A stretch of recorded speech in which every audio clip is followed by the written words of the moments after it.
ప్రభు ఘనమైన నామమునకు మహిమ కలుగును గాక. మన ప్రభువును రక్షకుడునునైన యేసుక్రీస్తుల వారి యొక్క ప్రశస్తమైన నామమునకే మహిమ, ఘనత, ప్రభావములు యుగయుగములకు కలుగునుగాక.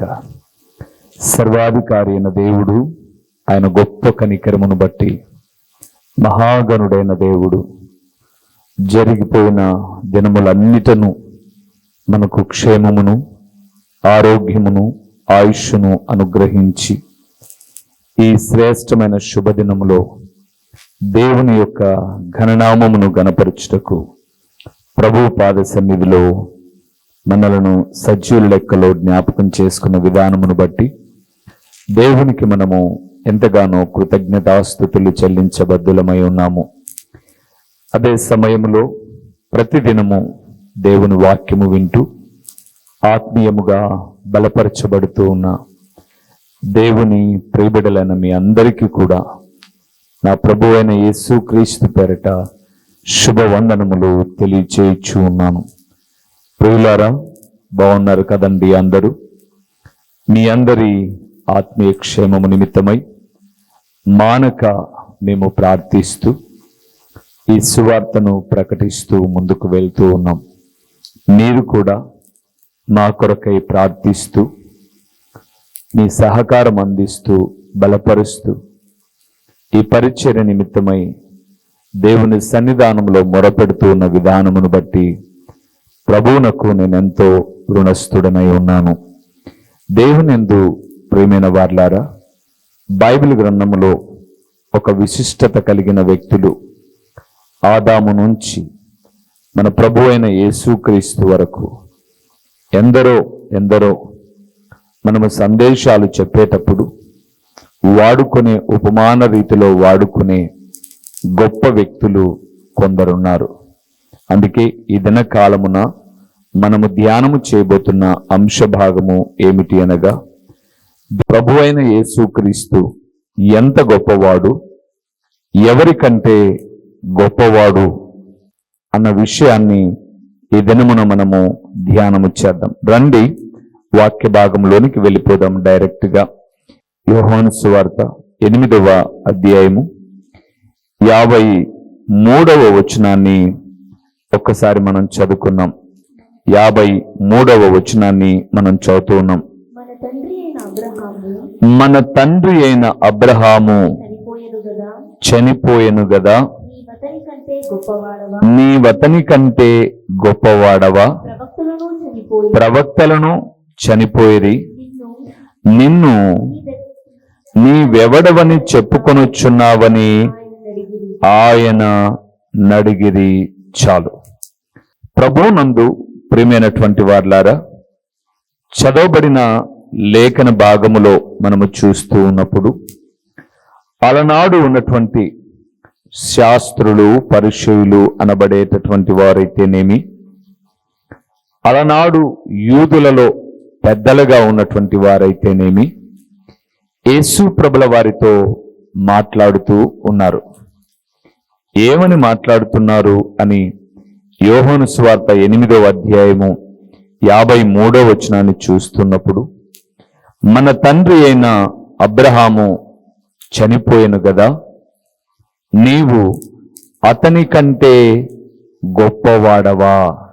అతని కంటే గొప్పవాడవా? మన సబ్జెక్ట్ ఏంటి? యేసుక్రీస్తు ఎంత గొప్పవాడు, ఎవరికంటే గొప్పవాడు అన్నది మన అంశభాగం. వారు అడిగారు, మన తండ్రి అయిన అబ్రహాము, అలనాడు మూల పితరుడుగా విశ్వాసమునకు తండ్రిగా ఉన్నటువంటి అబ్రహాము.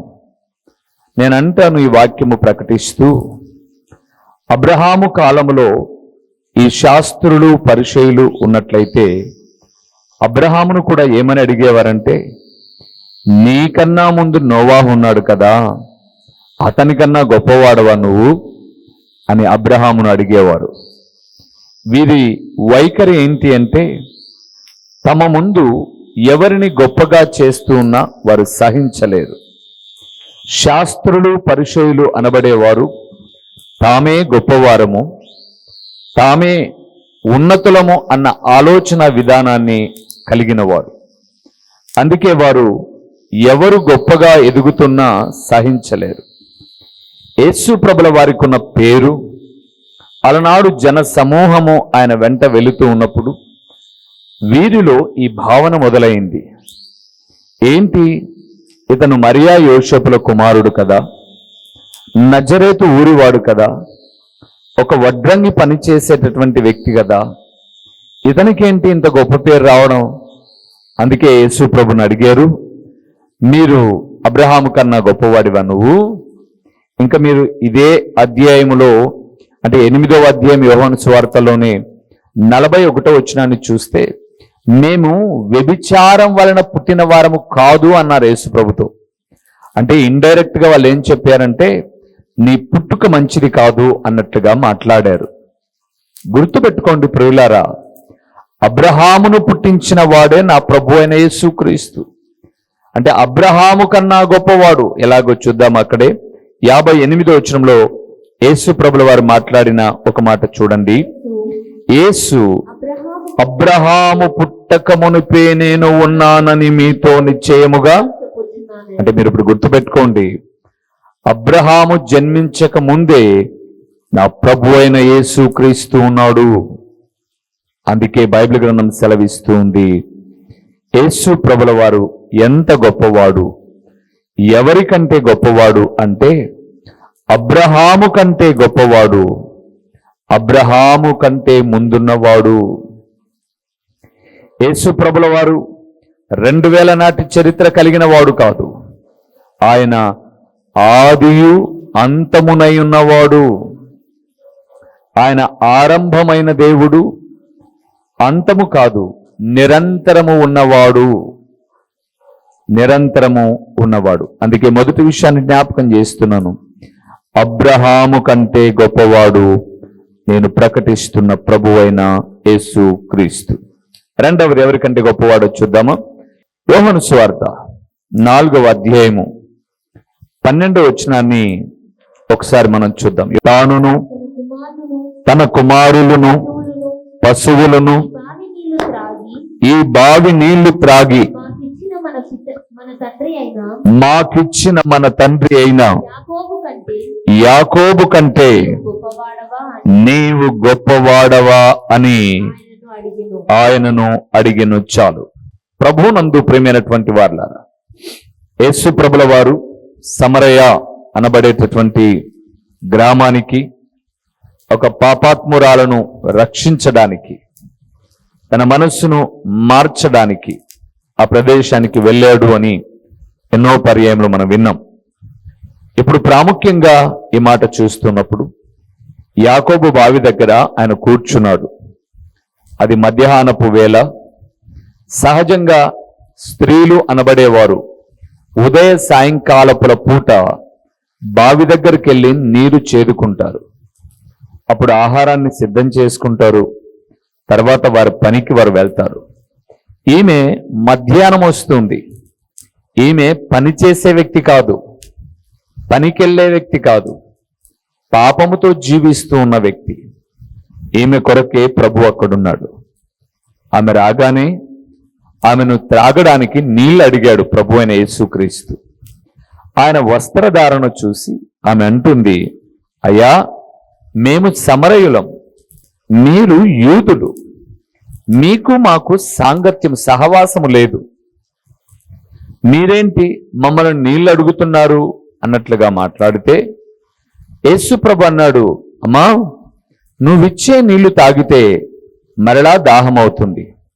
నేనిచ్చి నీళ్లు త్రాగువాడు ఎప్పుడును దప్పికగొనడు అన్నాడు.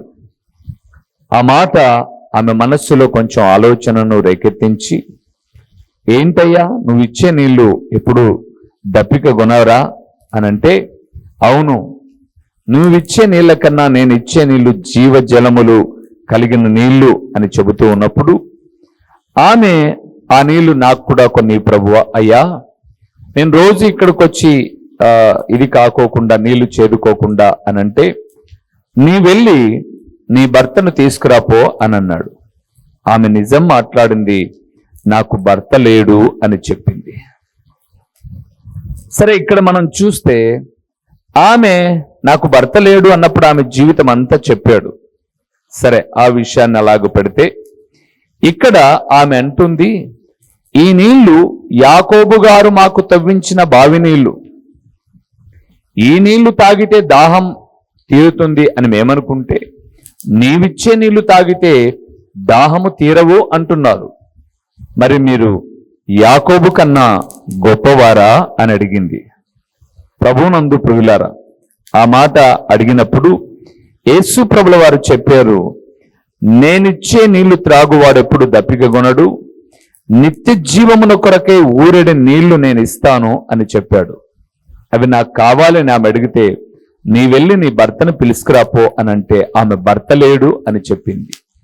నీవు చెప్పిన మాట నిజమే, నీకు ఇప్పటిదాకా 5 మంది భర్తలున్నారు, ఇప్పుడున్నవాడు కూడా నీవాడు కాడు అని చెప్పగానే, నీవు మెస్సయ్యవా, నువ్వు ప్రవక్తవా, ఎవరయ్యా నువ్వు, నా జీవితం అంతటిని చెబుతున్నావు అని అంటే, మీకు జ్ఞాపకం చేస్తున్నాను, యాకోబు కన్నా గొప్పవాడు సమరయ స్త్రీని కలిసిన ఆ ప్రభు అయిన యేసుక్రీస్తు.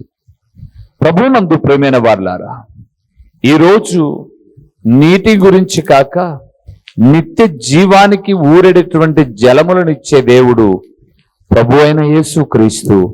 ఆయన గొప్పవాడు. ఆయన ఎవరు? గొప్పవాడు.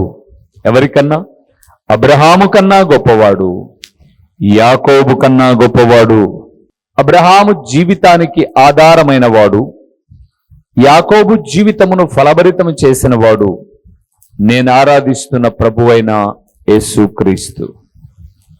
అందుకే గుర్తుపెట్టుకోండి, ఎన్నో సందేశాలలో అబ్రహాము చరిత్రను తండోపతండాలుగా చెప్పుకుంటూ ఉంటాం.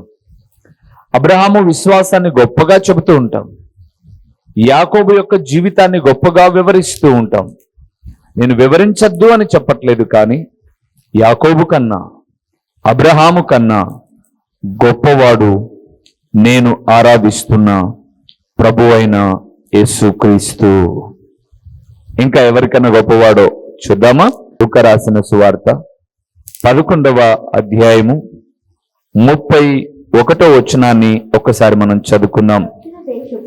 దక్షిణ దేశపు రాణి విమర్శ కాలమున ఈ తరము వారితో కూడా లేచి వారి మీద నేరస్థాపన చేయును. ఆమె సొలొమోను జ్ఞానము వినుటకు భూమ్యాంతముల నుండి వచ్చెను. ఇదిగో సొలొమోను కంటే గొప్పవాడు ఇక్కడ ఉన్నాడు. చాలు.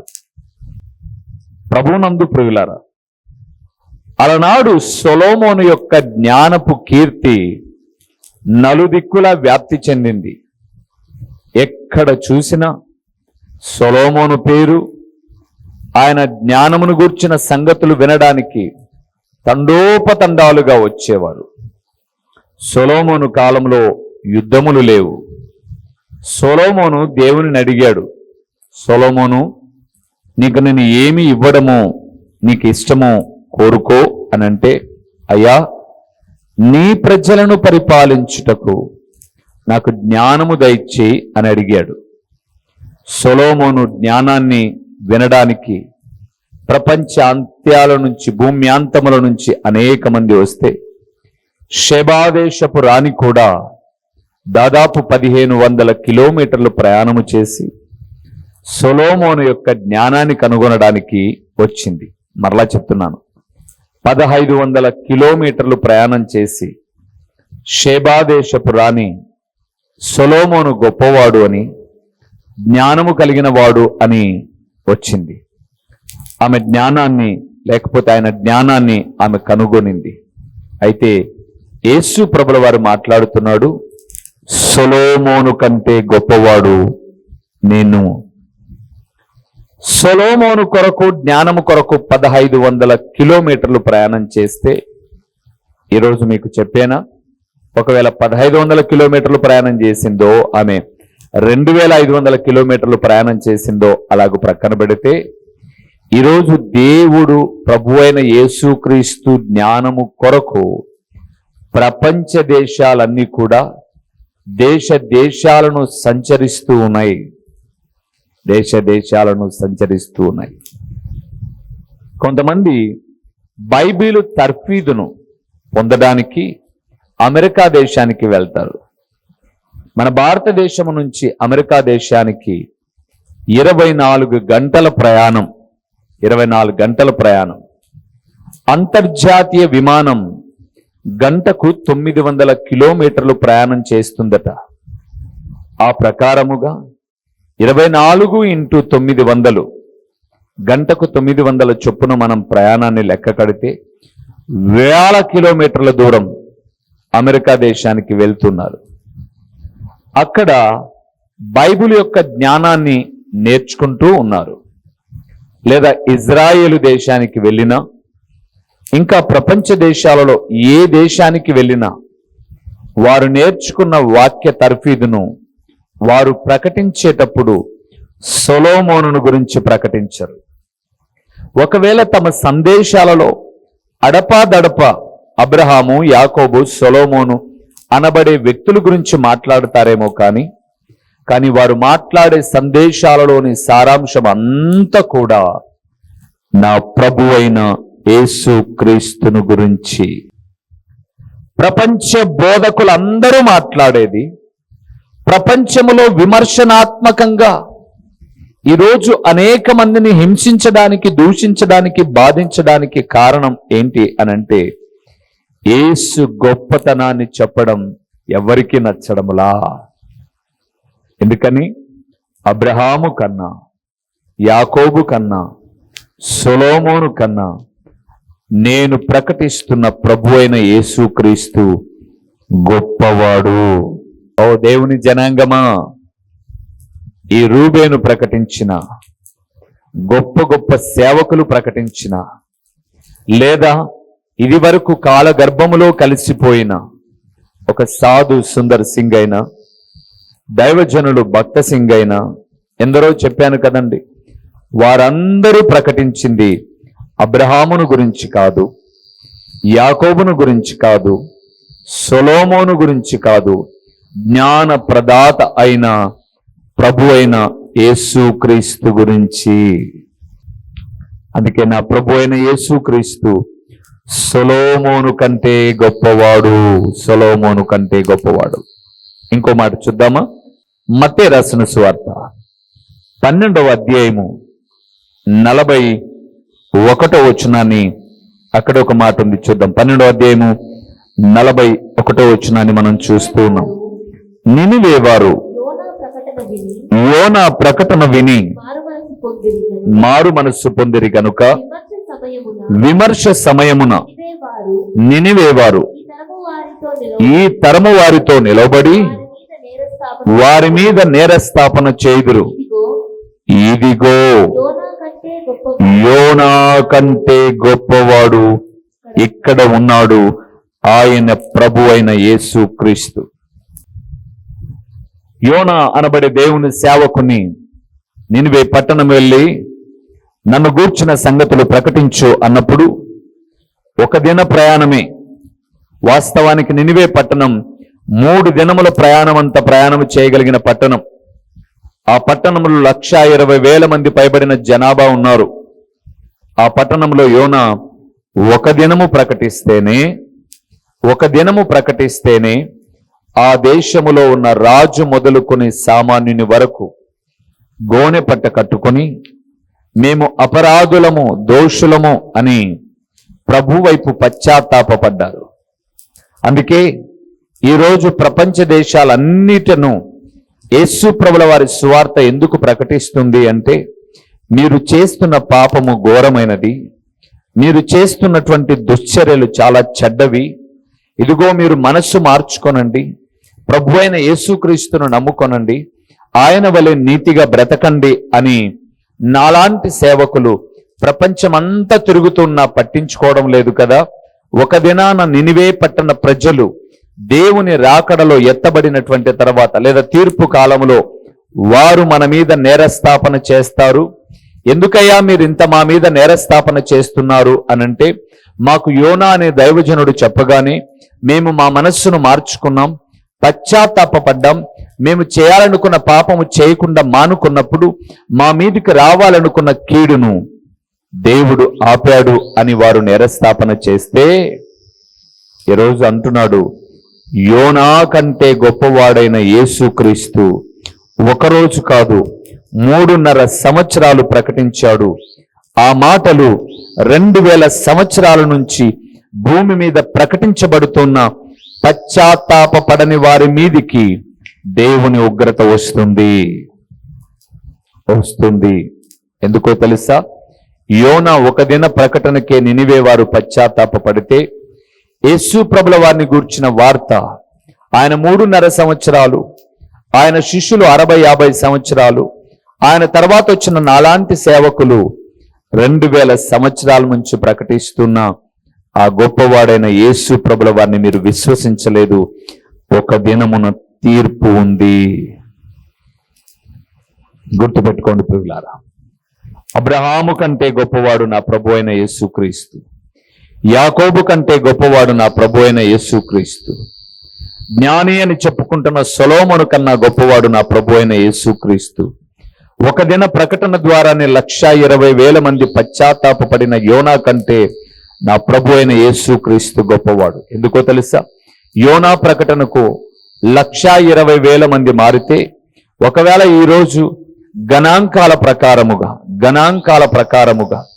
130 కోట్ల జనాభా, 140 కోట్ల జనాభా కలిగినటువంటి ఈ భారతదేశంలో ఒకవేళ 2% క్రైస్తవులు అని అనుకుంటే, యోనా కన్నా నా ప్రభు అయిన యేసుక్రీస్తు గొప్పతనాన్ని విశ్వసిస్తున్న వారు చాలా మంది ఉన్నారు. అందుకే యేసు ప్రభుల వారు గొప్ప దేవుడు. అంతేనా? ఇంకా ఎవరి గొప్పవాడు, ఎవరికన్నా గొప్పవాడు చూద్దామా? అక్కడే మత్తయి రాసిన సువార్త 12వ అధ్యాయము 6వ వచనాన్ని మనం చూద్దాం ప్రియులారా. 6వ వచనాన్ని మనం చూస్తూ ఉన్నాం. దేవాలయము కంటే గొప్పవాడు ఇక్కడ ఉన్నాడని మీతో చెప్పుచున్నాను. చాలు ప్రియులారా, యేసు ప్రభుల వారు అలనాడు ప్రసంగిస్తూ ఉన్నప్పుడు వారందరూ దేవాలయానికి ప్రాధాన్యతనిచ్చేవారు. ఎందుకంటే విశ్రాంతి దినమున పంట చేలలో పడి వెలుచున్నప్పుడు శిష్యులు ఆకలిగొని వెన్నులు త్రుంచి తినసాగారు. అప్పుడు వాళ్ళు అన్నారు, ఏంటి ప్రభువా, నీ శిష్యులేంటి విశ్రాంతి దినమున ఎవరు ఏ పని చేయరు, అలాంటిది పంట చేలలో పడి తిన్నారు అనంటే, దావీదు చేసినది మీరు వినలేదా అన్నాడు. ఏం చేశాడు దావీదు?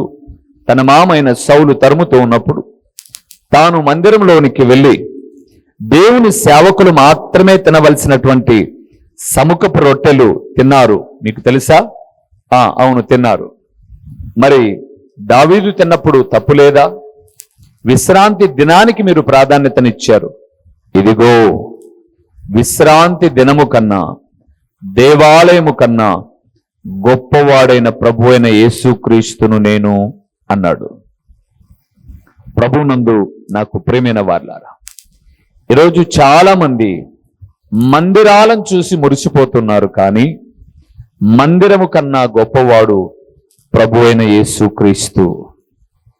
కట్టడేముందండి? రాకడలో కట్టడాలు కాదు పరలోకానికి వెళ్ళేది.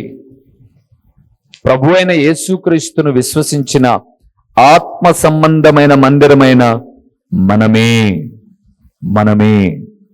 మనమే.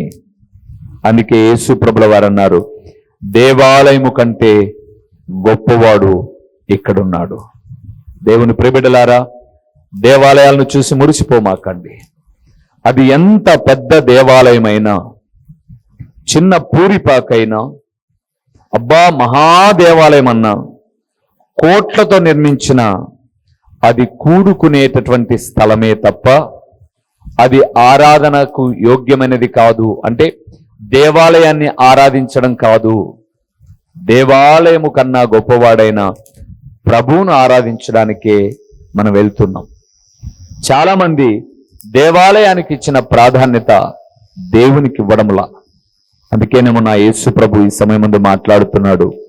అబ్రహాము కన్నా గొప్పవాడాయన, యాకోబు కన్నా గొప్పవాడాయన, సొలొమోను కన్నా గొప్పవాడాయన, దేవాలయము కన్నా కూడా గొప్పవాడండి ఆయన. నేను ఎవరిని తృణీకరించట్లేదు. దేవుడు అనుటకు యోగ్యుడు నేను ఆరాధిస్తున్న ప్రభువు అని చెబుతున్నాను. ఎలాగా? కామ క్రోధ మద మత్సర్యములు లేని పరిశుద్ధుడైన దేవుడు. నాలో పాపమున్నదని మీలో ఎవడైనా స్థాపింపగలడా అని ప్రపంచానికి సవాలు విసిరిన దేవుడు యేసు ప్రభుల వారు. అందుకే దావీదు కీర్తనాకారుడు అంటున్నాడు, మన ప్రభువు సమస్త దేవతల కంటే గొప్పవాడు.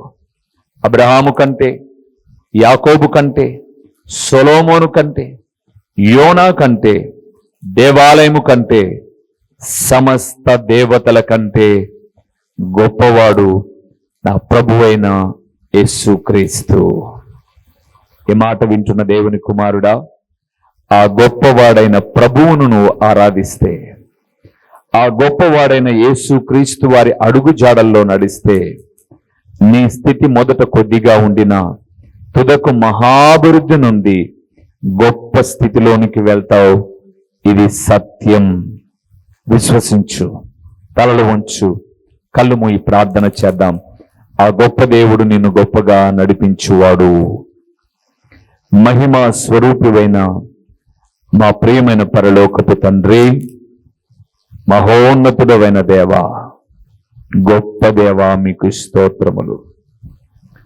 భూమి మీద నివసిస్తున్న మా భక్తి జీవితములో భక్తులే గొప్పవారు, నిర్మించుకునే నిర్మాణముతో కూడిన దేవాలయాలే గొప్పవి అనుకుంటున్నాం. కానీ నువ్వెంతో గొప్ప దేవుడవు నాయనా. నీ గొప్పతనము వలనే వారు గొప్ప చేయబడ్డారు. మిమ్మల్ని నమ్ముకోవడం వల్లనే, మిమ్మల్ని అడగడం వల్లనే, మీ మాటలు ప్రకటించడం వల్లనే అబ్రహామైనా, యాకోబైనా, సొలొమోనైనా, యోనా అయినా మేము కూడుకునే దేవాలయాలకైనా విలువ చేకూరుతోంది. మీరు లేకపోతే దేనికి విలువ లేదు నాయన. కాబట్టి నీ బిడ్డలమైన మేము మీ గొప్పతనాన్ని చాటేవారుగా, మీ అడుగు జాడలలో పయనించే వ్యక్తులుగా ఉండునట్లు కృప చూపండి. ప్రకటించబడిన ఈ పరలోకపు సంగతులు వ్యర్థముగా పోకుండా సారవంతమైన నేలను పడిన విత్తనము వలె 30 60 100 ఫలింపచేయండి. తండ్రి, వాక్యం వింటున్న బిడ్డలు ఎలాంటి మానసికమైన సమస్యల చేత, శారీరకమైన అనారోగ్యాల చేత ఉన్నారో నా తండ్రి, గొప్ప దేవా, నీ బిడ్డలు మీ సన్నిధిలో ప్రార్థనలో ఏకీభవిస్తున్నప్పుడు వారి బలహీనత నుంచి విడుదల పొంది బలపరచబడి శారీరకంగా, ఆత్మీయంగా మీకు సాక్షులుగా ఉండునట్లు మీరు కృప చూపుమని, ప్రకటించబడిన పరలోకపు సంగతులు వ్యర్థముగా పోకుండా సారవంతమైన నేలను పడిన విత్తనము వలె 30 60 100 ఫలింపచేసి నీ ఘననామానికి మహిమ ఘనత ప్రభావములు మీరు కలుగు చేసుకునమని యేసు నామములో అడిగి పొందియున్నాము తండ్రి. ఆమేన్. మా చిరునామా దైవజనులు బ్రదర్ ఓ రూబేన్ గారు, క్రీస్తు ప్రార్థనా మందిరం, డోర్ నెంబర్ 1-10-386, నగరిగుట్ట, పులివెందుల, కడప జిల్లా. మీ ప్రార్థనా అవసరాల కొరకై సెల్ నంబర్ 9989067409.